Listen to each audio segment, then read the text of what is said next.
আলহামদুলিল্লাহ নাহমাদুহু ওয়া নুসাল্লি আলা রাসূলিল কারীম আম্মা বাদ। সম্মানিত দিনী ভাইরা, আমরা আজকে আলোচনা করব দুনিয়ার প্রতি অনাগ্রহী সম্পর্কে। শুরুতেই আমরা কোরআনের একটি আয়াতের মধ্যে চলে যাই।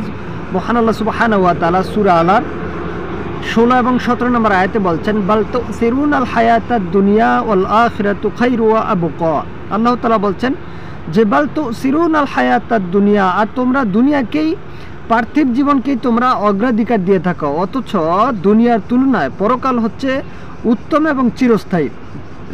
এছাড়া আল্লাহ তাআলা বলছেন, আলহাকুমুত তাকাসুর হাত্তা জুরতুমুল মাকাবির কাল্লা সাওফা তা'লামুনা সুম্মা কাল্লা সাওফা তা'লামুন। আল্লাহ তাআলা বলছেন, ধন সম্পদের লোভ তোমাদেরকে আত্মবোলা করে রেখেছে যতক্ষণ না তোমরা কবরস্থ হচ্ছ, অতঃপর কখনোই এটা ঠিক নয়। আল্লাহ তাআলা বলছেন, কখনোই এটা ঠিক নয়, অতঃপর কখনোই এটা ঠিক নয়, সাবধান, তোমরা যদি শীঘ্রই তোমরা এটা জানতে পারবে। যদি তোমরা নিশ্চিত জ্ঞান দ্বারা অবহিত হতে তবে এমন কাজ করতে না, তোমরা অবশ্যই জাহান্নাম দেখবে।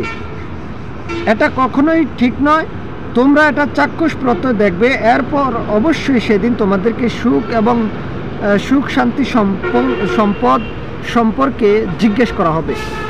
সম্মানিত দিনী ভাইরা, এই আয়াতে কারিমের মধ্যে থেকে আল্লাহ সুবহানাহু ওয়া তাআলা আমাদেরকে যেটা মেসেজ দিচ্ছেন সেটা হচ্ছে যে আল্লাহ তাআলা বলছেন যে আমরা দুনিয়াকে এতটাই প্রাধান্য দিচ্ছি, অথচ দুনিয়ার তুলনায় পরকাল হচ্ছে উত্তম এবং চিরস্থায়ী।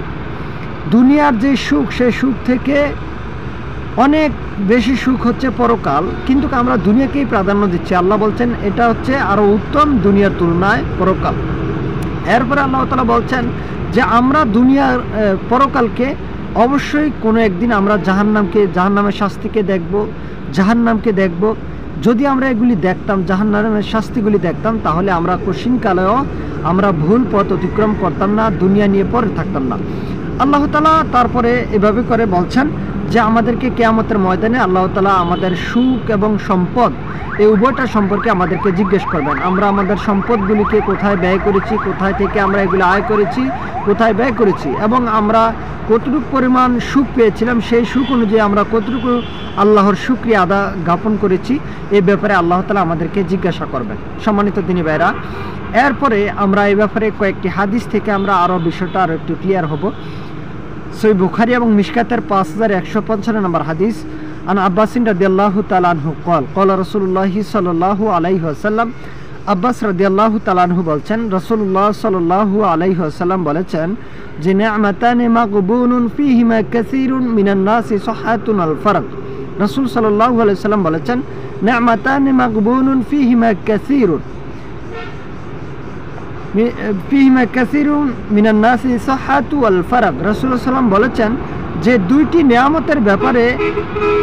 নিয়ামতের ব্যাপারে সদ্ব্যবহারের ব্যাপারে অধিকাংশ মানুষ ধোঁকার মধ্যে নিমজ্জিত রয়েছে। তার একটা হচ্ছে স্বাস্থ্য, আর একটা হচ্ছে অবসর। মানুষের সুস্বাস্থ্য যখন ঠিক থাকে, মানুষের স্বাস্থ্যটা যখন ঠিক থাকে, তখন সে এই স্বাস্থ্যটাকে মানে আল্লাহর পথে, আল্লাহর দ্বীনের পথে সময়কে সে কাজে লাগায় না, দেহটাকে সে আল্লাহর জন্য বিলিয়ে দেয় না। আবার যখন মানুষের সময় থাকে, সেই সময়টাকে সে ভালো পথে কাজে লাগায় না। তো রাসূল সাল্লাল্লাহু আলাইহি ওয়াসাল্লাম বলেছেন যে মানুষের স্বাস্থ্যটা, দেহটা যখন সুস্থ থাকে, তখন সে ইবাদতে, দাওয়াতি কাজে বা আল্লাহর দ্বীনি কাজে সে সময় ব্যয় করতে চায় না। কিন্তু যখন মানুষ অসুস্থ হয়ে যায়, তখন সে চায় যে সে একটু সুস্থ হবে, আল্লাহর পথে সময়কে ব্যয় করবে। এটা মানুষের স্বভাব।